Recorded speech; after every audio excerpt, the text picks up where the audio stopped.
There is a loneliness that no one warns you about.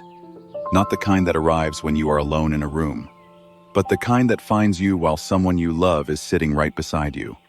You are not apart. You are together. And yet, something is missing. Something quiet. Something that used to fill the space between you like warmth fills a room in winter. And now the room is the same. The people are the same. But the warmth, where did it go? This is one of the strangest experiences a person can have inside a relationship. And it is far more common than anyone admits out loud. Today, we explore 7 signs that you may be feeling lonely within love, not because love has left, but because connection has quietly drifted. Sign 1. You have become colleagues. Do you remember when the relationship felt like a story still being written? Late conversations that spilled into morning, laughter at things only the two of you understood, a kind of aliveness in simply being near each other. And now? Now there are schedules to coordinate, bills to discuss, decisions to make, a life to manage together, efficiently, responsibly, correctly. And somewhere in the management of it all, the magic of it quietly filed itself away. Psychologists tell us that emotional connection, not just cooperation, is what sustains a relationship across time. Without it, 2 people can share a home, a bed, a life, and still feel like strangers who happen to know each other's habits. Ask yourself honestly, when did we last talk about something that had nothing to do with the logistics of our life? If the answer takes a moment to find, this sign may be speaking to you. Sign 2. You stop sharing the small things. There is a moment easy to miss when you see something funny, something strange, something that would have made them laugh. And instead of sharing it, you think, they probably won't care. And you put the phone down and say nothing. This is not a small thing. Psychologists call these moments bids for connection, the small, tender reaches toward another person that say, without words, I thought of you, I wanted you here. When these bids are met, intimacy deepens. When they are ignored, not with cruelty, but with distraction, with busyness, with the quiet assumption that it doesn't matter, emotional distance begins its slow, invisible work. The relationship does not break. It simply dims. The way a fire dims not when the wind comes, but when no one tends it. Sign 3. Deep conversation has been replaced by information. Think back to the early days. The conversations that wandered through dreams and fears and half-formed theories about the nature of things. The way time would disappear because there was simply too much to say. Now think of your last conversation. What do you want to eat? Did you see the notification? Can you remind me tomorrow? These are not failures. They are the natural architecture of a shared life. But psychologists warn of what they call maintenance conversations, exchanges that keep the household running but leave the soul untouched. A relationship needs both, the practical and the profound, the logistics and the mystery. If your last truly deep conversation feels like a memory you are struggling to date, something in the connection is asking to be renewed. Sign 4. Your emotions have nowhere to land. This is perhaps the most painful sign of all.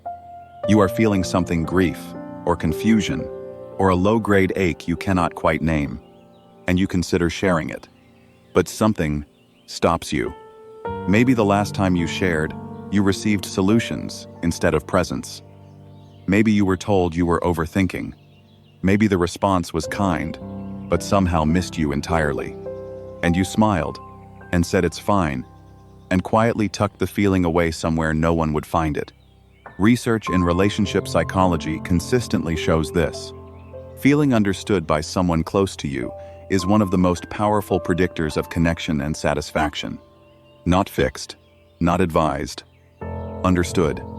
When that stops happening, when the relationship stops being the place where your inner world is safe, even the most loving partnership can begin to feel like solitude with company. Sign 5. Strangers understand you better than they do. You watch something, read something, hear a sentence that describes exactly what lives inside you, and you feel seen in a way you haven't felt in the presence of the person who is supposed to know you best. This is not a small thing to notice. It is not about the content. It is about the hunger it reveals. The hunger to be witnessed, to be reflected back to yourself through the eyes of someone who is truly paying attention. If strangers on a screen have begun to feel more emotionally intimate than the person beside you, the relationship is not broken, but it is signaling. Something here needs tending. Sign 6. You begin to imagine being truly known. Loneliness in a relationship does not always look like sadness. Sometimes it looks like imagination. A quiet wondering, what would it feel like if someone truly understood me? If conversation felt effortless again? If I didn't have to explain myself before being heard? This is not betrayal. It is not a wish for another person. It is a wish for what this relationship used to feel like, or what you always hoped it could become. The longing to be known deeply, unhurriedly, completely, is one of the most human things there is. And when a relationship stops offering that feeling, the soul begins to search for it in imagination. Not because love is absent, but because resonance is. Sign 7. You are looking for answers. If you found this, if something in you was moved to search, why do I feel lonely in my relationship? Why do I feel alone with someone I love? Then something in you is already doing the most important work. Paying attention. The fact that you noticed. The fact that you named it. The fact that you did not simply call it nothing and scroll past. This matters. Loneliness in a relationship is rarely a verdict. It is a signal, a message from the deeper self that says, something here was once alive and wants to be alive again. Why does this happen? Relationships do not lose connection overnight. They drift through the accumulation of small moments where presence was replaced by routine, where deep questions gave way to practical ones, where the bid for connection was missed not with malice, but with distraction.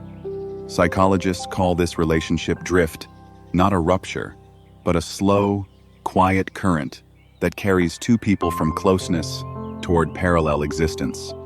The extraordinary thing about drift is that it can be reversed. Not through grand gestures, not through dramatic declarations, but through small, consistent returns. A question asked with genuine curiosity, a moment shared without agenda, a response to the small bid, the funny thing, the passing thought, the quiet reaching out that says, I see you. I am still here. You still matter to me. Closing. Loneliness within love is one of the most disorienting experiences a person can carry. Because from the outside, everything looks right. But on the inside, there is a distance no one can quite see. And yet both people feel. If this resonated with you today, do not treat it as a wound. Treat it as information. The distance that can be named can be navigated. The connection that has dimmed can be rekindled. Not all at once. Not perfectly.